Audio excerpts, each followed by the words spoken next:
Assalamualaikum dear students, I hope you all will be well. Today I'm going to discuss one of the most important topic that's from the word English is comparative view of British, American and Caribbean varieties of Englishes. Dear students, आज के short सी video में discuss करने वाली हूँ एक most important topic जो कि वर्ड इंग्लिशेस के बुक से है. ओके मैंने इसके ऊपर बहुत सारी वीडियोस बनाई है, बहुत सारे इसके टॉपिक को मैंने पहले कवर कर चुकी हूँ. तो आज की वीडियो में एक छोटा सा टॉपिक कंपैरेटिव व्यू देखना है हमने ब्रिटिश, अमेरिकन और कैरिबियन वैरायटीज ऑफ इंग्लिशेस का. तो शुरू करते हैं आज की अपनी video. So first and foremost हम थोड़ा सा इसका जो है वो इंट्रोडक्शन देख लेते हैं. आज we all know English as a global language has evolved differently in various parts of the world due to historical, social and cultural influences. English को as a global language लिया जाता है, ठीक है, various parts of the world में. किसकी वजह से? हिस्टोरिकल, सोशल और कल्चरल इन्फ्लुएंसेस के, मतलब हिस्ट्री, हिस्टोरिकल कुछ इश्यूज ऐसे थे या कुछ सोशल और कल्चरल इन्फ्लुएंसेस की वजह से इंग्लिश को क्या कहता है, ग्लोबल लैंग्वेज माना जाता है. और ये डिफरेंटली इवॉल्व्ड है, यानी somehow every country has a some change type of the English ना. जैसे कि ब्रिटिश, अमेरिकन और कैरिबियन वैरायटीज़ जो हैं वो 3 major branches of English language family के हैं. जैसे कि colonial history, migration, local contact and socio political changes की वजह से 3 डिफरेंट मुख्तलिफ एक बड़ी वैरायटीज़ हैं, अमेरिकन, ब्रिटिश, कैरिबियन. इनकी अगर आप एक्सेंट को देखें तो सबका चेंज है. अमेरिकन का और इंग्लिश हो गई, और ब्रिटिश इंग्लिश हो गई, ठीक है, कैरिबियन इंग्लिश हो गई. तो इन सब का एक्सेंट जो है वो क्या होता है, क्या है, चेंज है. सो हमारे पास इंग्लिश ग्लोबल लैंग्वेज है और डिफरेंटली ये जो है वो वेरी कर रहा है.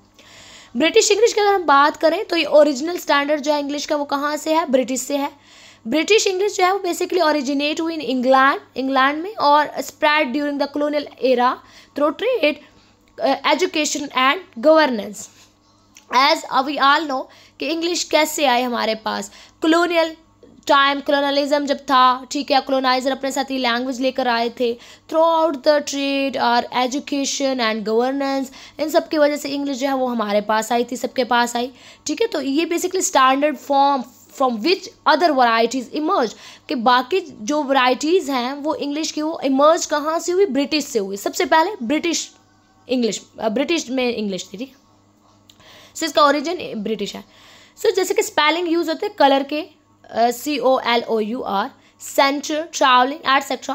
प्रोनाउंसिएशन जो थी वो नॉन रॉटिक, यानी R sound is often dropped after vowels के बाद जो आर साउंड है उसको क्या किया जाता, ड्रॉप किया जाता था, ठीक है, मतलब उसको प्रोनाउंस नहीं किया जाता था.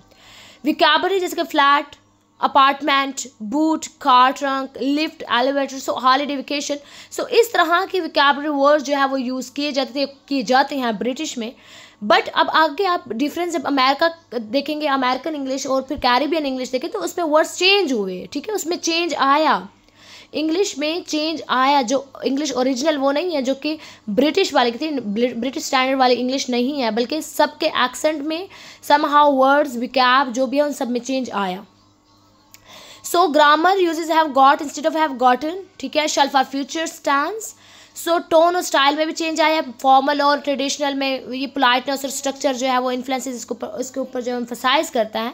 सो ब्रिटिश इंग्लिश जो बेसिकली इन्फ्लुएंस्ड हुआ colonies in Africa, Asia and Caribbean, becoming a linguistic benchmark for education and administration. As हम सब जानते हैं कि जो इंग्लिश है बेसिकली एजुकेशन, एडमिनिस्ट्रेशन है, इन सब में एक बेंचमार्क का जो है वो यू कैन से कि एक बेंचमार्क बन गई. सो हम ये कह सकते हैं कि ब्रिटिश लैंग्वेज जो है बेसिकली ओरिजिनल स्टैंडर्ड है इंग्लिश का, ठीक है. और ब्रिटिश इंग्लिश जो है वो ओरिजिनेट कहाँ से हुई, इंग्लिश से, और किस टाइम पीरियड में, कॉलोनियल एरा में. देन आपने बता देना कि इसके की फीचर्स, जैसे स्पेलिंग है उसमें भी चेंज आया. पहले ये स्पेलिंग यूज़ होते थे, pronunciation, vocab, grammar, tone et style etcetera. अगर हम इसकी ये जो है वो अमेरिकन इंग्लिश की बात करें तो अमेरिकन इंग्लिश कहाँ से, इसका बैकग्राउंड क्या है. कॉलोनाइजेशन ऑफ नॉर्दर्न अमेरिका के बाद इंग्लिश जो है वो इवॉल्व हुई न्यू सोशल, पॉलिटिकल और कल्चरल कंडीशन के अंदर. यूएस जो है वो बेसिकली इमर्ज्ड एज, जो यूएस है basically emerged as a global super power in the 20th century. उन्होंने अमेरिकन इंग्लिश जो है वो हाईली इन्फ्लुएंशियल वर्ल्ड वाइड. यानी सिंपल जो अमेरिकन इंग्लिश थी वो कब आई, नॉर्थ अमेरिका के में जब कॉलोनाइजेशन का प्रोसेस था, ठीक है, इंग्लिश एवॉल्व हुई न्यू सोशल, पॉलिटिकल और कल्चरल कंडीशंस के अंदर। So US emerged as a global super power in the 20th century, और यहीं से फिर 20th सेंचुरी के अंदर अमेरिकन इंग्लिश हमारे पास आई। की फीचर्स जैसे कि स्पेलिंग में change, simplified by Noah Webster ने। अब कलर, जैसे कि कलर में पहले जो है वो कलर के हमने क्या देखा कि ब्रिटिश वाले COLOUR, ठीक है, अमेरिकन के अंदर COLOR, ठीक।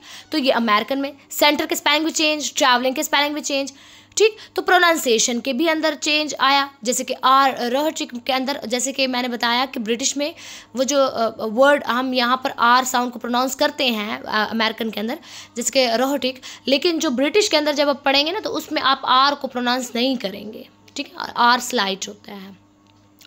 सो विकैब देखें, अपार्टमेंट, ट्रंक, एलिवेटर, वेकेशन, इस तरह के वर्ड्स का यूज़ किया जाता है। अब चेंज आया, विकैब भी चेंज हुई।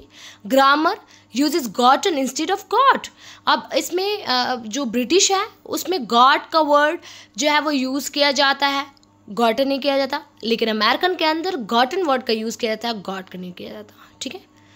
सो टोन स्टाइल की बात करें, informal, direct and pragmatic, influence through Hollywood, technology, media, globalisation, American English has become the most dominant global form of English today. अब यहाँ पर डिफरेंस बताया वो है ना कि ब्रिटिश का कहाँ से आया हमारे पास इंग्लिश, वहाँ ब्रिटिश इंग्लिश कहाँ से इमर्ज्ड हुई, क्या क्या उनका की फीचर्स क्या है, उनके ग्रामर, उनके स्पेलिंग, उनके प्रोनाउंसिएशंस। फिर अमेरिकन के उसमें भी वाज़ह में डिफरेंस नज़र आ रहा है ना क्लियरली कि किस तरह वो ब्रिटिश इंग्लिश से कैसे चेंज है। अगर हम कैरिबियन इंग्लिश की बात करें तो कैरिबियन इंग्लिश बेसिकली क्रियोलाइज्ड वैरायटी, ठीक है, वैसे हमने इसके ऊपर डिबेट पहले किया है क्रियोलाइज के ऊपर। सो बैकग्राउंड देखें कैरिबियन इंग्लिश की, तो ये डेवलप हुई during the plantation and slavery periods, ठीक है, when English colonisers interact with the enslaved Africans and the local populations. तो फिर वो इनके कंटेक्ट से जो बेसिकली वो क्रियोल लैंग्वेज प्रोड्यूस हुई, एक मिक्स टाइप की इंग्लिश प्रोड्यूस हुई जिसको क्रियोल लैंग्वेज का उन्होंने नाम दिया।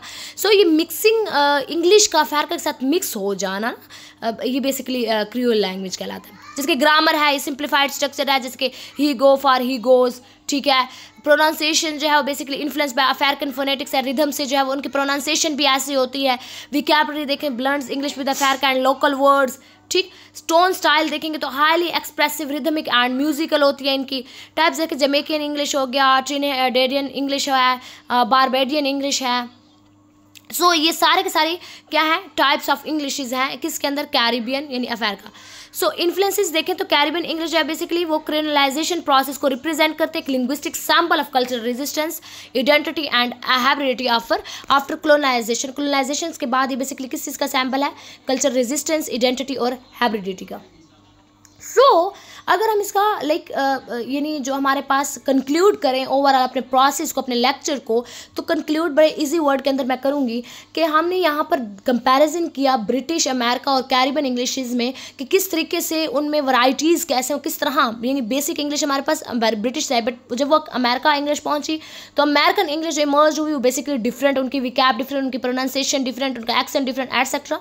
फिर कैरिबियन में एक न्यू टाइप की इंग्लिश, क्रियोला इंग्लिश आ गई, जिसमें वो अफ्रीका के साथ वो लैंग्वेज जो है वो मिक्स्ड हुई है, ठीक है।